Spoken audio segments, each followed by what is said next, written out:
तीन मछलियां। एक जलाशय में तीन मछलियां फिशेस रहा करती थी, अनागत विधाता, प्रत्युत्पन्नमति और यभद्विष्य। तीनों के स्वभाव एक दूसरे से भिन्न थे।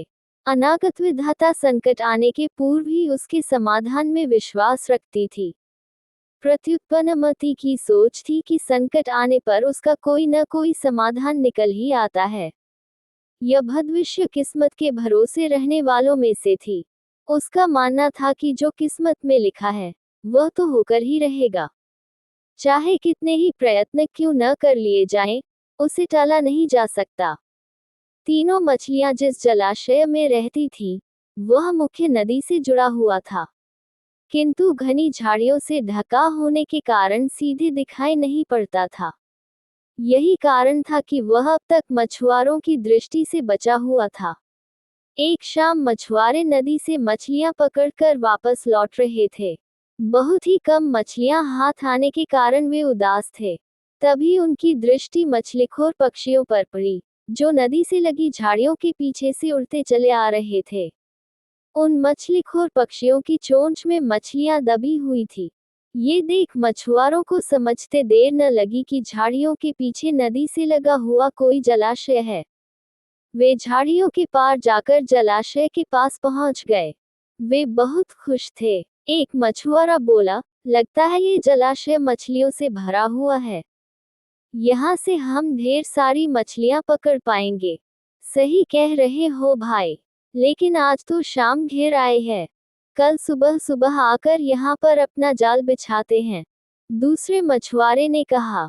दूसरे दिन आने की योजना बनाकर मछुआरे वहां से चले गए। मछुआरों की बातें अनागत विधाता ने सुन ली। वह तुरंत प्रत्युत्पन्नमति और यभद्विष्य के पास पहुंची और बोली, कल मछुआरे जाल डालने इस जलाशय में आ रहे हैं। यहाँ रहना अब खतरे से खाली नहीं रह गया है। हमें यथाशीघ्र ये स्थान छोड़ देना चाहिए। मैं तो तुरंत ही नहर से होती हुई नदी में जा रही हूँ। तुम लोग भी साथ चलो। अनागत विधाता की बात सुनकर प्रत्युत्पन्नमति बोली, अभी खतरा आया कहाँ है? हो सकता है कि वो आए ही नहीं। जब तक खतरा सामने नहीं आएगा, मैं जलाशय छोड़कर कहीं नहीं जाऊंगी। हो सकता है कि मछुआरों को मछलियों से भरा कोई दूसरा जलाशय मिल जाए और वे यहाँ आने का इरादा छोड़ दें। यदि वे आ भी गए, तो ये भी संभव है कि मैं उनके जाल फंसूं ही ना। यभद्विष्य बोली, किस्मत के आगे क्या भला किसकी चली है?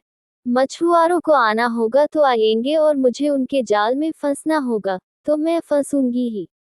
मेरे कुछ भी करने से किस्मत का लिखा थोड़ी बदल जाएगा। अनागत विधाता ने अपनी योजना अनुसार वहां से प्रस्थान करना ही उचित समझा और वह तुरंत वहां से चली गई। प्रत्युत्पन्नमति और यभद्विष्य जलाशय में ही रुकी रही। अगले दिन सुबह मछुआरे जाल लेकर आए और जलाशय में जाल फेंक दिया। संकट सामने देख बचाव हेतु प्रत्युत्पन्नमति अपना दिमाग दौड़ाने लगी। उसने इधर उधर देखा, किंतु उसे कोई खोखली जगह नहीं मिली जहां जाकर वह छुप सके। तभी उसे एक उदबिलाव की सड़ी हुई लाश पानी में तैरती हुई दिखाई पड़ी। वह उस लाश में घुस गई और उसकी सड़ांध अपने ऊपर लपेटकर बाहर आ गई। थोड़ी देर बाद वह एक मछुआरे के जाल में फंस गई। मछुआरे ने जब जाल बाहर निकाला और सारी मछलियों को जाल से एक किनारे पर उलट दिया, तब प्रत्युत्पन्नमति सड़ांध लपेटे हुए मरी मछली की तरह जमीन पर पड़ी रही। उसमें कोई हलचल न देख मछुआरे ने उसे उठाकर सूंघा। उसके ऊपर से आ रही बदबू से उसने अनुमान लगाया कि यह अवश्य कई दिनों पहले मरी मछली है और उसने उसे पानी में फेंक दिया। पानी में पहुंचते ही प्रत्युत्पन्नमति तैरकर सुरक्षित स्थान पर चली गई। इस तरह बुद्धि का प्रयोग कर वह बच गई।